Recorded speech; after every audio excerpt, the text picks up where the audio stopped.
Good morning बच्चों, नवीन Rajasthan school की online classes में आपका स्वागत है।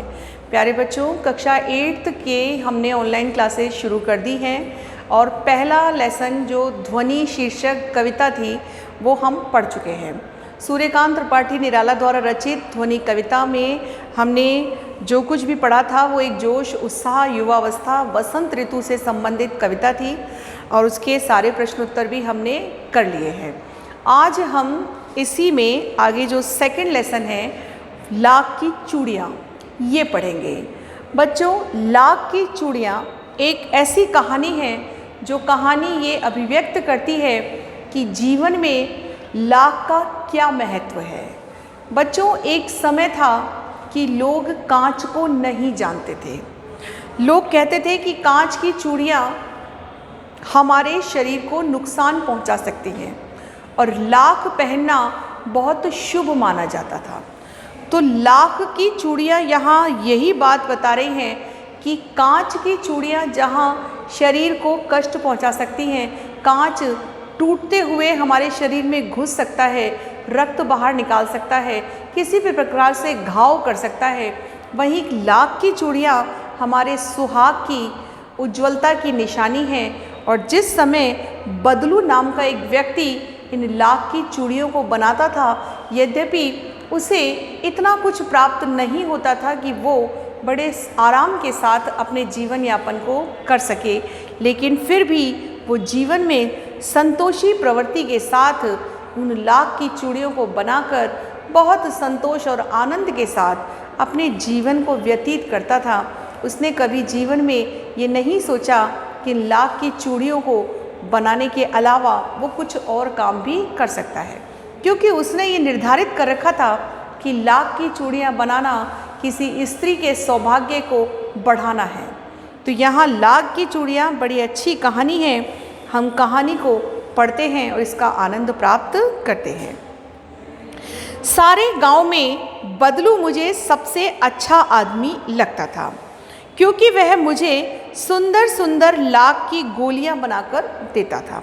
अब जो लेखक है वो बता रहा है कि बदलू उसे सबसे अच्छा क्यों लगता था, क्योंकि वो लाख की गोलियां बनाता था, चूड़ी बनाता था। तो जो लाख वेस्टेज के रूप में बच जाता था उसको वो छोटी छोटी गोलियां बनाकर लेखक को दे दिया करता था। सुंदर सुंदर लाख की गोलियां बनाकर देता था। मुझे अपने मामा के गाँव जाने का सबसे बड़ा चाव यही था कि जब मैं वहाँ से लौटता था तो मेरे पास ढेर सारी गोलियाँ होती थी और रंग बिरंगी गोलियाँ जो किसी भी बच्चे का मन मोह लेती थी। तो बच्चों, हमने जो पैराग्राफ पढ़ा उसमें क्या मतलब निकलता है कि जो लेखक हैं वो अपने मामा के घर जब जाते हैं तो मामा के घर में, घर के पड़ोस में एक लखेरी है। लखेरी का मतलब होता है लाख का काम करने वाला। लखेरी कहते हैं लाख का काम करने वाले को। तो लखेरी, यहाँ लखेरी क्यों कहा गया है इसको? क्योंकि लाख का काम जो करता है उसे हम क्या कहते हैं? लखेरी कहते हैं। लाख का काम करने वाला लखेरी कहलाता है। जो लाख का काम करता है उसे हम लखेरी कहते हैं। तो लाख का काम करने वाला जो बदलू था वो लेखक के मामा के घर के पड़ोस में रहता था। तो जब भी गर्मियों की छुट्टियां होती थी तो लेखक अपने मामा के घर जाते थे और वहाँ पड़ोस में रहने वाले एक लखेरी के हाथ से बनी हुई सुंदर सुंदर लाख की गोलियां वो लेकर आता था और उनके साथ खेलता था, बड़ा प्रसन्न होता था। बच्चों, लाख की गोलियां यदि गिरने से टूट भी जाएंगी तो वो आपको कष्ट नहीं पहुंचाएंगी, लेकिन वहीं यदि वो गोलियां यदि कांच की होती यानी कंचे होते तो वो आपको किसी भी प्रकार से तकलीफ दे सकते हैं। वैसे तो मेरे मामा के गाँव का होने का कारण मुझे बदलू को बदलू मामा कहना चाहिए था, परंतु मैं उसे बदलू मामा ना कहकर बदलू काका कहा करता था। मतलब ये कह रहे हैं कि मामा के गांव का था अब जैसे बच्चे कहते हैं कि नाना के घर जाते हैं तो नाना के घर के आसपास के सारे लोग नाना, जो नाना की उम्र के हैं, जो मामा की उम्र के हैं वो सारे मामा, और ससुराल में यदि देखा जाए तो चाचा के घर की तरफ हैं तो सारे चाचा। तो यहाँ ये बात वो कह रहा है कि मामा के गांव का होने के कारण बदलू को लेखक को क्या कहना चाहिए था, मामा, लेकिन वो उसे मामा न कहकर क्या कहता था, बदलू काका। तो वह बदलू काका कहकर उसे संबोधित किया करता था, जैसा कि गांव के सभी बच्चे उसे कहा करते थे। बदलू का मकान कुछ ऊंचे पर बना हुआ था। मकान के सामने एक बड़ा सा सहन था जिसमें एक पुराना नीम का वृक्ष लगा हुआ था। अब क्या था कि बदलू का जहाँ मकान था वहाँ एक सहन था। अब बच्चे, सहन क्या होता है, एक ऐसी जगह जो खुली आंगन के रूप में होती है। खुले आंगन के रूप में जो जगह होती है उसको सहन कह दिया जाता है। वहाँ एक पुराना नीम का वृक्ष लगा हुआ था। उसी के नीचे बैठकर बदलू अपना काम किया करता था। बगल में भट्टी दहकती रहती जिसमें वह लाख पिघलाया करता था। अब बगल में क्या थी, एक भट्टी, वो जलती रहती थी, उसको वो पिघलाने का काम करता था। उस भट्टी में लाख को पिघलाता था। बच्चों, भट्टी कैसी होती थी, जैसे आप शादियों में जाते हैं तो तंदूर होता है जिसमें तंदूरी रोटियां सिकती रहती है, वो एक ऊंची सी भट्टी, ऐसी एक छोटी भट्टी होती थी गांव में, उसमें लाख को पिघलाते थे। और ऐसे यूं किसी लोहे की सराख पे इस तरह से लपेट लिया जाता था, फिर उसको पिघलाया जाता था और बहुत जल्दी से उसको एक बेलनाकार जैसी गोल डंडी में फंसाकर चूड़ी का आकार दे दिया जाता था। तो बड़ी मुश्किल से उस गरम गरम लाख को ही हाथ से आकार देते हुए चूड़ियों का आकार देना होता था।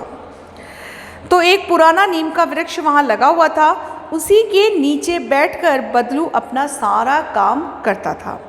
बगल में भट्टी दहकती रहती थी और वह उसमें लाख पिघलाता रहता था। सामने एक लकड़ी की चौखट पड़ी रहती जिस पर लाख के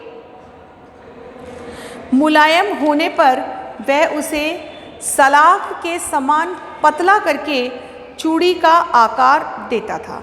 मतलब लाख को पिघलाना, फिर एक लोहे की सलाख जो बेलन जैसी होती थी, बेलन की नोक जिसको हम पकड़ते हैं और रोटी बेलते हैं, वो बीच वाला गोल वाला भाग नहीं, तो वो एक पतले बेलन जैसी होती थी, उसमें वो लाख को पिघलाकर डालकर चूड़ियों का आकार देने का प्रयास करता था। पास में 4-6 विभिन्न आकार की बेलन नुमा मुंगेरियां रखी रहती थी जो आगे से कुछ पतली और पीछे से कुछ मोटी होती थी। लाख की चूड़ी का आकार देकर वे उन मुंगेरियों पर चढ़ाकर गोल और चिकना बनाता था। अब बच्चे, मुंगेरियां क्या है यहाँ पे? मुंगेरी का मतलब है कि वो छोटी छोटी बेलनियाँ जो उस लाख को एक आकार देने का काम करती थी। बच्चों, सलाख क्या होती है? सलाख का मतलब है लोहे की छड़।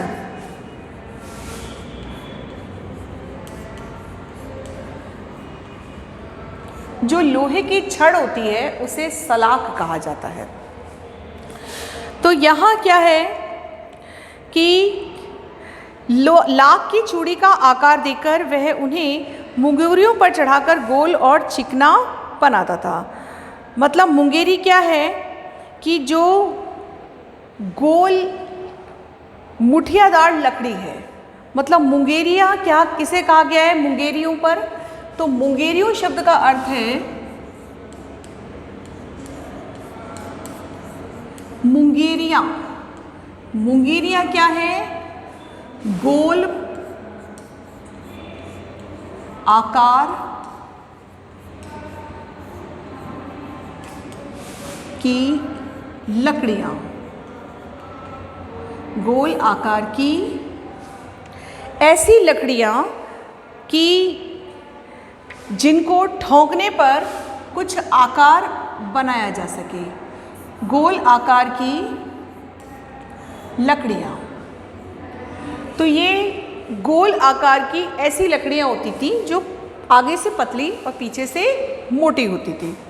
उनमें वो लाख को पिघलाता था और लाख को पिघलाकर वो सीधे सीधे उस लकड़ियों पर ऐसे ठास देता था, और जैसे ही वो लकड़ी पर उसको लगाता था वैसे ही आगे से वो लकड़ी पतली होती थी और पीछे जाते जाते जैसे जैसे उसको पानी का साथ देता हुआ वो आगे बढ़ाता था वैसे वैसे एक चूड़ी का आकार आता जाता था, क्योंकि आगे जाके वो लकड़ी मोटी हो जाती थी।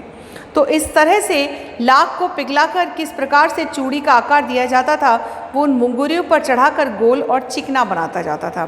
तब एक एक कर पूरे हाथ की चूड़ियाँ बना चुकने के पश्चात वे उन पर रंग करता था। फिर ये होता था कि वो बना बना के रखता जाता था और फिर सूखने के बाद उन पर रंग किया जाता था। बदलू का यह कार्य सदा ही एक मचिए पर बैठकर किया करता था। अब बच्चों, मचिया क्या होता है वो सुनिए। गांव में मचिया एक छोटे से पाटे को कहा जाता है। मचिया मतलब आप ना तो वो खाट ही है, खाट तो बड़ी होती है। मचिया क्या होता है कि एक छोटी सी चौकी मान लो, छोटी सी चौकी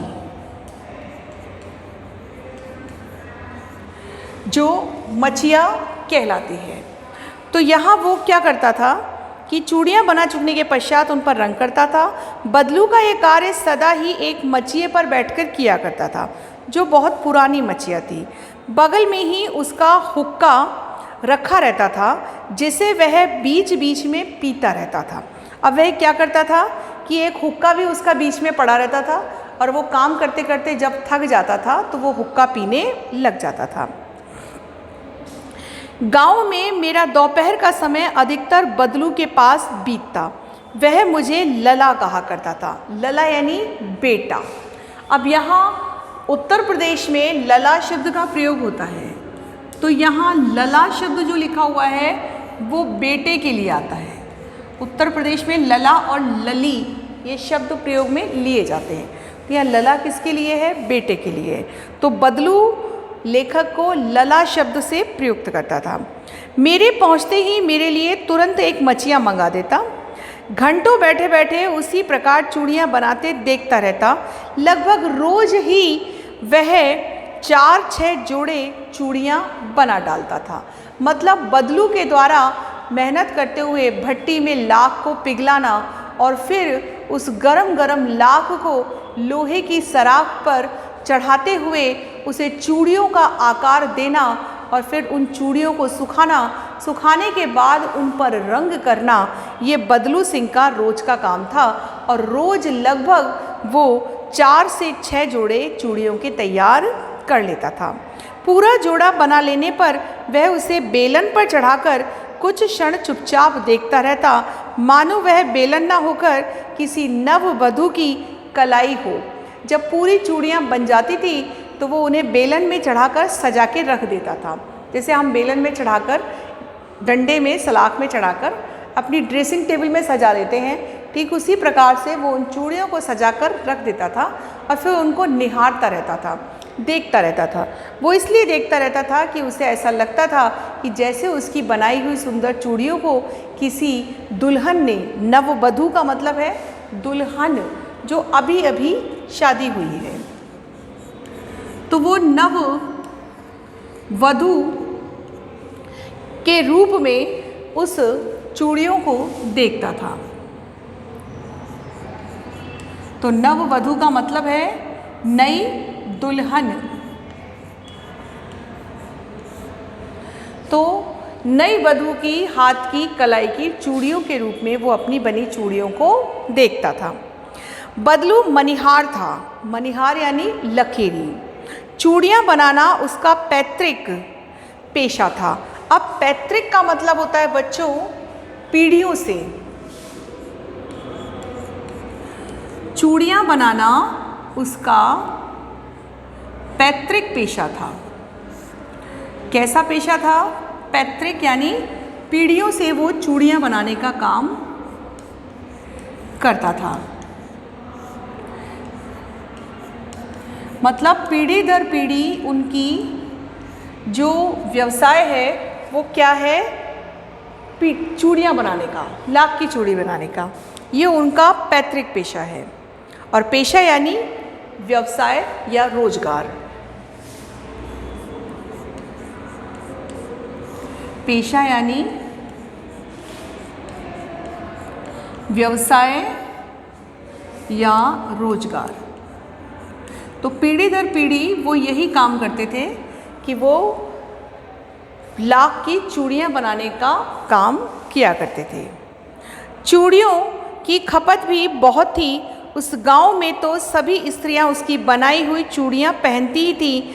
आसपास के गांव के लोग भी उससे चूड़ियाँ ले जाते थे, परंतु वह कभी भी चूड़ियों को पैसे से बेचता ना था। उसका अभी तक वस्तु विनिमय का तरीका था। अब बच्चों, वस्तु विनिमय का मतलब होता है, विनिमय का मतलब होता है आदान प्रदान। विनिमय का मतलब होता है आदान प्रदान।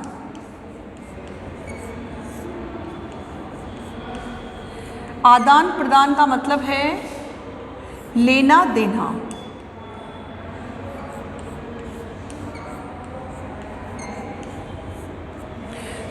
तो विनिमय का तरीके का मतलब वो चूड़ियों को बेचता नहीं था, क्योंकि उसकी मानने की बात थी कि सुहाग की वस्तु को बेचना नहीं चाहिए।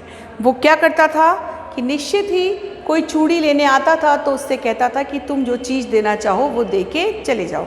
अब व्यक्ति को 2 वक्त की रोटी के अलावा और कुछ ज़्यादा ज़रूरत नहीं होती है। बड़ी संतोषी प्रवृत्ति का बदलू था, इसलिए उसने संतोषी प्रवृत्ति के साथ ही निश्चित ही वो अनाज वगैरह ले लेता होगा और हर प्रकार से वो वस्तु विनिमय करके अपना घर चलाया करता था। परंतु वह कभी भी चूड़ियों को पैसे से ना बेचता था। उसका अभी तक का वस्तु विनिमय का तरीका ही था। लोग अनाज के बदले उससे चूड़ियाँ ले जाते थे। बदलू स्वभाव से बहुत सीधा था। मैंने कभी भी उसे किसी से झगड़ते हुए नहीं देखा। हाँ, शादी विवाह के अवसरों पर वह अवश्य जिद पकड़ जाता था कि जीवन भर चाहे कोई उससे मुफ्त चूड़ियाँ ले जाए, परंतु विवाह के अवसर पर वो सारी कसर निकाल लेता था कि जीवन भर चाहे कैसे भी चूड़ियाँ ले जाओ, लेकिन लाखों रुपए जब शादी में खर्च कर रहे हो तो फिर कुछ अधिकार तो बदलू का भी बनता है। आखिर सुहाग के जोड़े का महत्व कुछ और ही होता है। मुझे याद है कि मेरे मामा के यहाँ किसी लड़की के विवाह पर जरा सी किसी बात पर बिगड़ गया था, फिर उसको मनाने में लोहे लग गए थे। अर्थात बहुत समय लग गया और वो नहीं माना तो नहीं माना। अर्थात उसने निश्चित ही पैसे की मांग नहीं की होगी, उसने कुछ ऐसे सामान मांगे होंगे जो खुशी खुशी उस मनिहार को देने चाहिए। विवाह में इस जोड़े का मूल्य इतना बढ़ जाता था कि उसके लिए उसकी घरवाली के सारे वस्त्र मिलते थे, ढेरों अनाज मिलता था, उसको अपने लिए पगड़ी मिलती थी और रुपए जो मिलते थे सो अलग। मतलब वो अनाज भी लेता था, उसकी घरवाली के लिए कपड़े लेता था और उसके साथ ही खुद के लिए पगड़ी मांगता था, और कोई देना चाहे तो पैसे भी दे सकता था। इस तरह से उसने मांगने में केवल यही निश्चित कर रखा था कि वो विवाह के समय ही केवल मांगने का प्रयास करेगा। यदि संसार में बदलू को किसी बात से चिढ़ थी तो वह थी कांच की चूड़ियाँ। अब बदलू जो था वो किससे चिढ़ता था? कांच की चूड़ियों से। बच्चों, आज आप और हम भी यदि ध्यान दें तो ये बात सुनिश्चित है कि कांच की चूड़ियाँ कहीं भी सुरक्षित नहीं हैं। कांच की चूड़ी यदि टूटकर हाथ में लग जाए तो वो नस काट सकती है, रक्त बहा सकती है, अनायास घाव कर सकती है। तो यहाँ बदलू को जो सबसे ज़्यादा चिढ़ थी वो कांच की चूड़ियों से ही थी।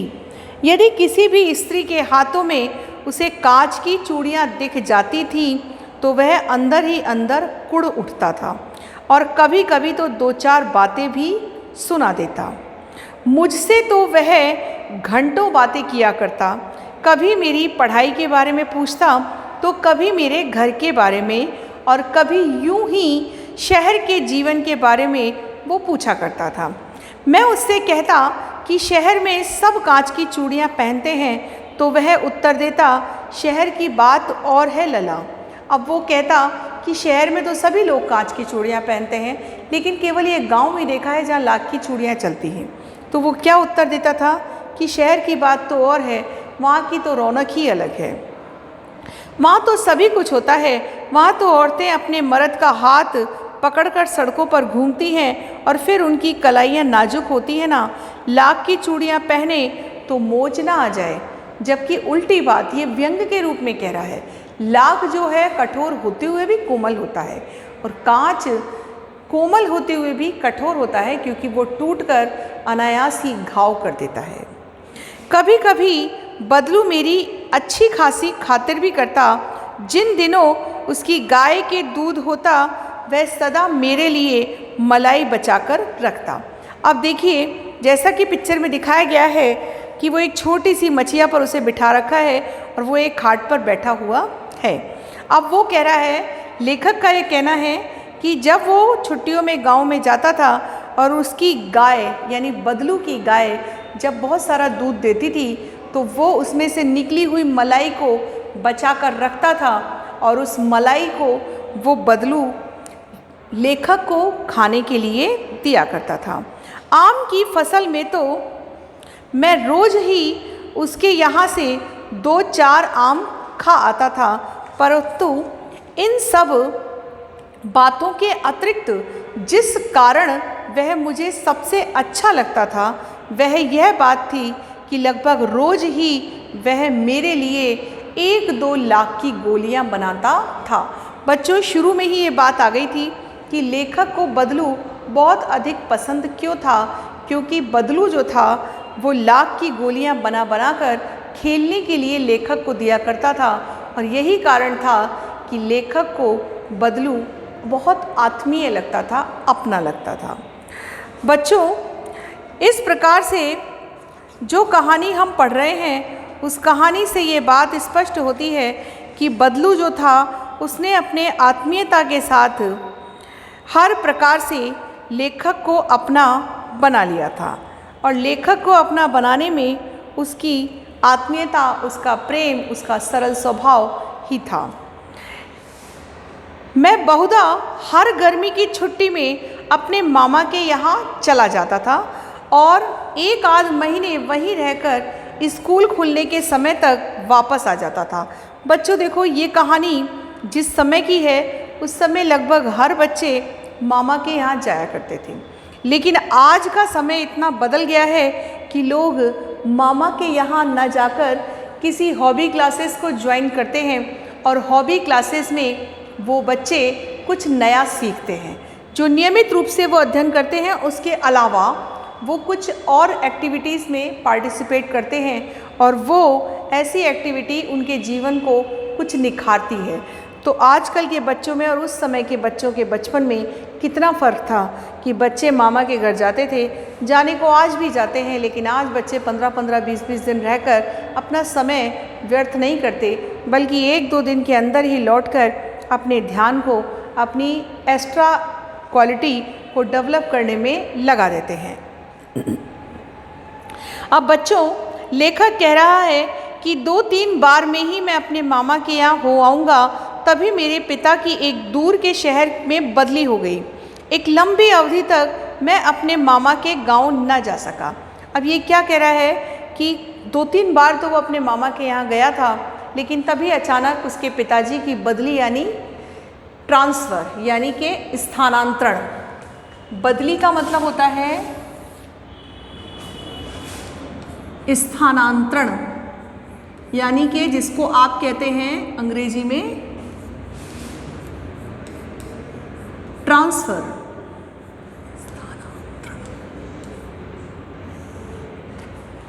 मतलब स्थान बदल जाना, स्थानांतरण, स्थान का बदल जाना।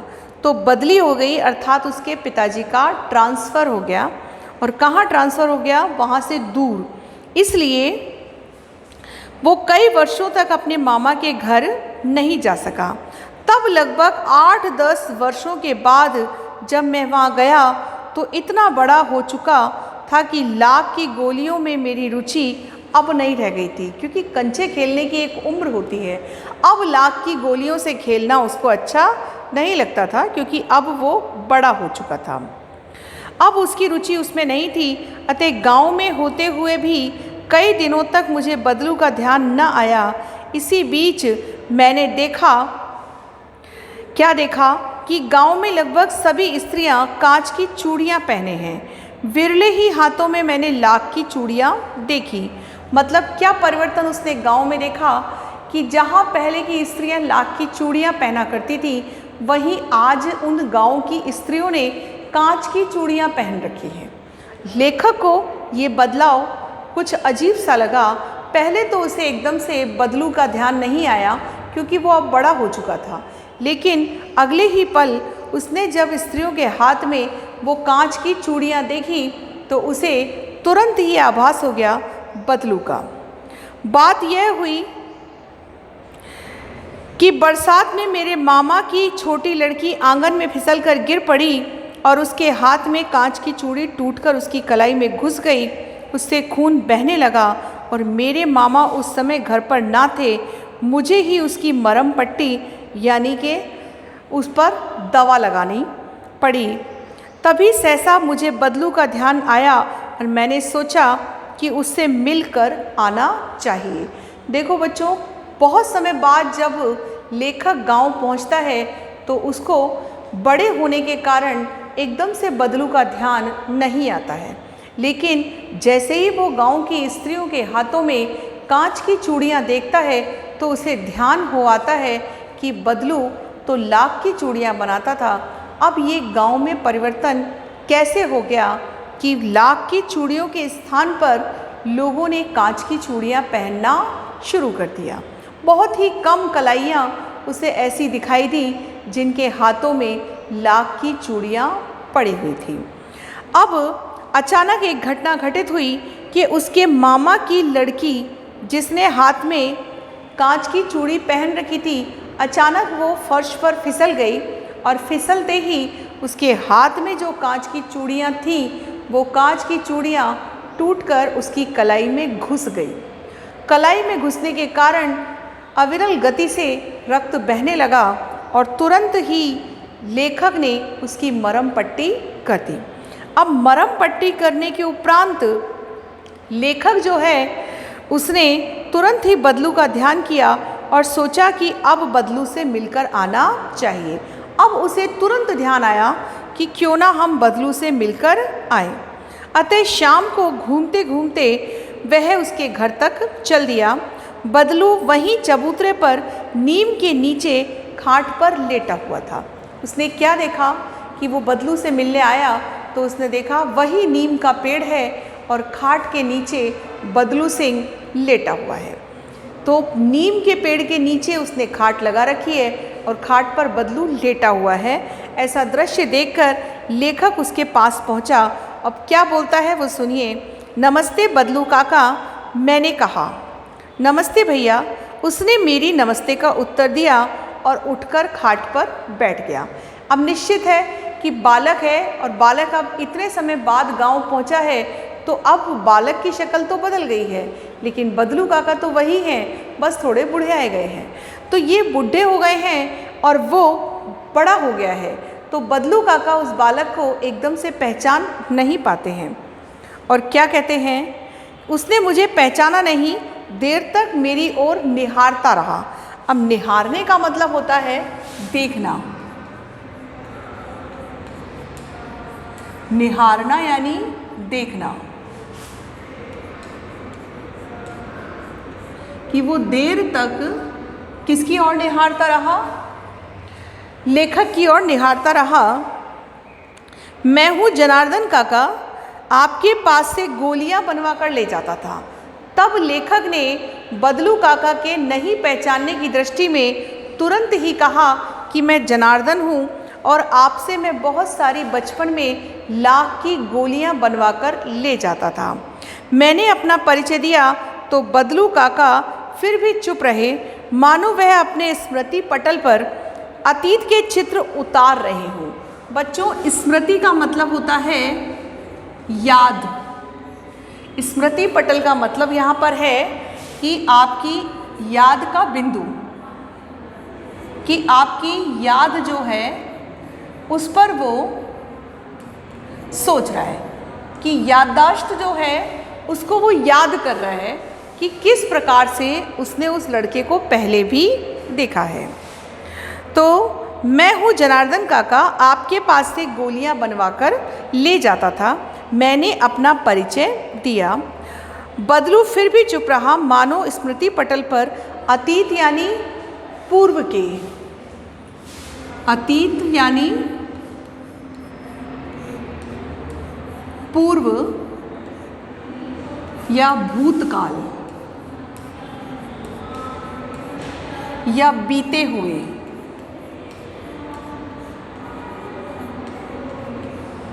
मतलब अतीत के, पूर्व के या भूतकाल के या बीते हुए समय को वो याद करता है। और तब उसे ध्यान आता है कि बहुत दिनों बाद उसने जनार्दन को देखा है, और जनार्दन को देखकर जैसे ही उसे याद आता है तो वो उसे गले से लगाता है और कहता है कि हाँ, इधर आना नहीं हुआ, बहुत दिनों से आप मुझे दिखाई नहीं दिए। अब जनार्दन चारपाई पर बैठे बैठे उत्तर देते हुए कहता है कि कुछ देर फिर शांति हो गई। मैंने इधर उधर दृष्टि दौड़ाई तो ना तो लेखक को कोई मछिया नज़र आई और ना ही कोई भट्टी दिखाई दी। अब लेखक जो है वो आश्चर्य में पड़ गया कि आखिर ऐसा क्या हुआ कि ना तो कोई भट्टी है, ना लाख की चूड़ियाँ हैं, ना किसी प्रकार से यहाँ पर लाख चढ़ा हुआ दिख रहा है, और ये बदलू काका जो हैं ये मछिया पर बैठे हुए इधर सुस्ता रहे हैं। कोई एक ऐसा अचंभा था जो उसके हृदय में जागृत हो चुका था। अब बच्चों, आज हमने जितनी कहानी पढ़ी है उसके 2-3 प्रश्न आप होमवर्क के रूप में नोट कीजिए कि बचपन में लेखक अपने मामा के गांव क्यों जाता था। तो ये इस कहानी के शुरू में ही आ गया था। बचपन में लेखक अपने मामा के घर क्यों जाता था। दूसरा क्वेश्चन है कि बदलू काका के द्वारा लेखक को क्या दिया जाता था। बदलू काका के द्वारा लेखक को क्या दिया जाता था और लेखक उसे पाकर इतना खुश क्यों होता था। लेखक उसे पाकर इतना खुश क्यों होता था। तीसरा प्रश्न लिखिए कि लेखक जनार्दन कई वर्षों के बाद गांव क्यों गया। लेखक जनार्दन कई वर्षों के बाद गांव क्यों गया। तो ये तीनों प्रश्न आज के पढ़ाए गए प्रसंग में आपको समझाए जा चुके हैं। आप इन्हें गृह कार्य में करें, और अन्य जो कहानी बाकी है और प्रश्नोत्तर हैं वो आपके अगले लेक्चर में कराए जाएंगे। धन्यवाद।